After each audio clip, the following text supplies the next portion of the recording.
In this month, at this time of year, certain things become clearer. The human heart usually is a muddy, malfunctioning, neglected, withered organism, even though it's, as the hadith says, the key to the well-being of all other parts of us. Inna fil jasadi la mudgha idha saluhat saluha al-jasadu kulluh wa idha fasadat fasada al-jasadu kulluh ala wa hiya al-qalb. Truly in the body there is a piece of flesh which, when it's sound, the rest of us is sound. And when it's corrupt, the rest is corrupt, and it is the heart. So this heart, which is to do with consciousness, the I, the selfhood, is necessarily an enigma. It's easier to see outside than to see within. There are divine horizons outside, but within. And because we are outward looking, and our jawarih, our limbs and our senses are for experiencing the outside world, what is within is usually beyond our ken. That applies even to our physical organs. There is the liver, I have a spleen, kidneys, stomach. They're doing their job. I usually don't give thanks for them, but they are there, miracles of divine technology, doing their job year after year, decade after decade, and I only start grumbling when, usually through my own abuse, they start to malfunction, but I can't see them. They're within. But that's just the superficial within. The real within is the I, the consciousness, the what I am, the nafs, the self. And that is an enigma. Nafs bir mu'ammadar. The self is a riddle. But Allah subhanahu wa ta'ala has created this self and the heart, which is somehow the place where the self is centered, to be an organ of perception. We perceive things, we learn things by heart. The heart experiences emotions and turbulences, intuitions. The heart can even see through dreams aspects of another world. The heart is clearly essential to what makes us Bani Adam, not creatures of mud and clay and dirt, but angelic creatures to whom the very angels can bow down. It's because of this I-ness, this self, this transcendence within that we are worth anything at all. So we'd like to know what's going on there. And the companions asked the Holy Prophet ﷺ about the ruh. And he has to say, Allah tells him, قُلِ الرُّوحُ مِنْ أَمْرِ رَبِّي وَمَا أُوتِيتُ مِنَ الْعِلْمِ إِلَّا قَلِيلًا. The spirit is of the divine command or the divine affair. It's God's business. And of knowledge you've been given but little. So this most important part of us, the thing that we really are, is the thing we understand least. And most of our mistakes, if not all of them as human beings, is because we're not really focused and not really spiritually active. Other bits of us, impulses, half-digested memories, the longing for status, those other things pull us this way, and this is a qadar, a mud that pollutes the surface of what should be a pure lake, a mirror that reflects the light of heaven. And that's our state. But we have been, in this month, given the opportunity to calm down a bit. This is a retreat. We are self-isolating, even in normal times. There's a little bit of i'tikaf in every Ramadan. We withhold our hands, and therefore the heart is withheld from some dunya pleasures and distractions. Sufidati shayateen, the devils are chained. Inna shaytana yajri fi ibni Adama majra ad-dam fadayyiqu majarihi bil-ju'. The Holy Prophet says the shaitan flows in the son of Adam along with the blood, so narrow his arteries with hunger.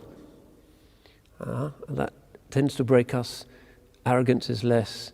We have less energy for stupid playing around. We become more serious, slightly broken, therefore more realistic and real human beings. And at this time, the heart can start to function. Now Allah subhanahu wa ta'ala has said that He has ennobled the descendants of man of Adam, karramna bani Adam, and also has said that at the higher degree of what we are, he loves us. This is in the Hadith al-Nawafil.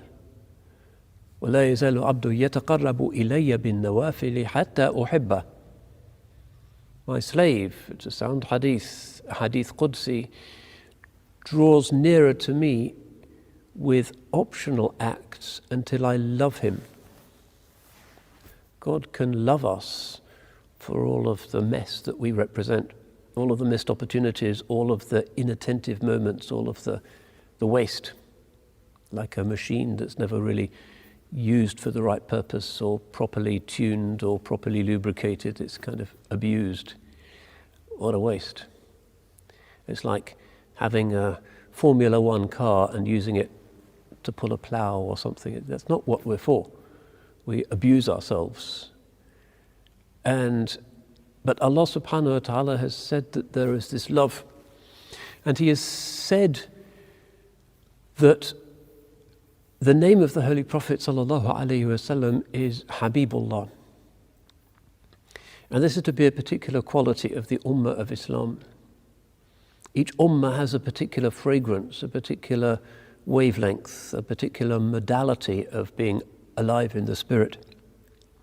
And this is indicated in a number of hadiths where the founders of those ummahs are named.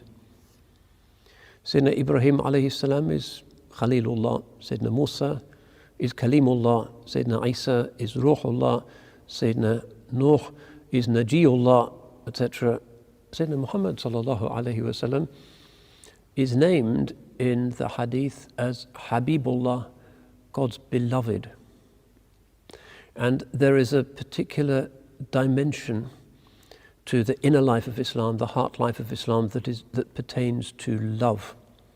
And in the month of Ramadan, we start to taste this. At least we taste the love of the forms. The divine love for the forms of Islam which are prophetically gifted and which are beautiful. The fast is a beautiful thing. The prayer is a beautiful thing. The zakat, the hajj, majestic and also beautiful. Allah loves those actions. And we learn to love them as well. And the Holy Prophet says, sallallahu alayhi wasallam, وَجُعِلَتْ قُرَّةُ عَيْنِي فِي الصَّلَاةِ. The delight of my eyes has been set in prayer.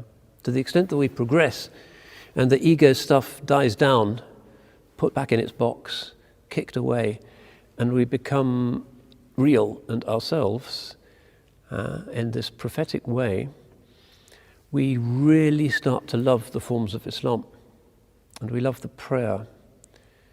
جُعِلَتْ قُرَّةُ عَيْنِي في الصلاة. That's a measure of our iman. He used to say, sallallahu alayhi wasallam, arihna ya Bilal, give us rest with it, O Bilal, inviting him to give the adhan. It is the prayer that allows us to relax, to detox, to be at ease, to be in a state of equilibrium, the inward reality of what the outward form of the prayer enacts. So this quality of mahabba, of love, is fundamental to our religion. And it is evinced by the Holy Qur'an's insistence again and again that we look at the wonders of the earth around us. This tafakkur. Inna fi khalqi samawati wal ard wa ikhtilafi al-layli wan nahar la ayatin li ulil albab. The way the heavens and the earth are created, the succession of night and day, signs for people of understanding, of lub, insight, heart. And this seeing them as signs means love. You see the divine creator and his genius, his workmanship in everything. You can't help but love it. Who doesn't love beauty? Love is the recognition of beauty and perfection. So we are to love creation. We are to love the ikhtilafu alsinatikum wa alwanikum, the diversity of your tongues and of your colors. The ikhtilaf, the diversity of creation, is beloved. So we are to be lovers of God's world and lovers of others in whom are not just the outward afaq, sanurihim ayatina fil afaqi wa fi anfusihim. حتى يتبين لهم أنه الحق. We shall show them our signs on the horizons and in themselves until it becomes clear to them that it is the truth. Within themselves, in our inner afaq, seeing the miraculous, unique, irreplaceable lovability of others, to see others with the ayn al-mahabba, that's the miracle, and that is the gift of Iman. Not just seeing other people as fellow citizens with rights and responsibilities in a kind of dull, cold, liberal social contract, but loving them as shawahid, witnesses to the divine creative power, revering them not because they are meat computers that will come to an end and will malfunction sooner or later, but because they contain the ruh, the qalb, because it is to them and their ancestor that the angels bowed. So this is the religion preeminently of mahabba, and the Quran is endlessly inviting us to remember God, but also to think about the beauty in the world.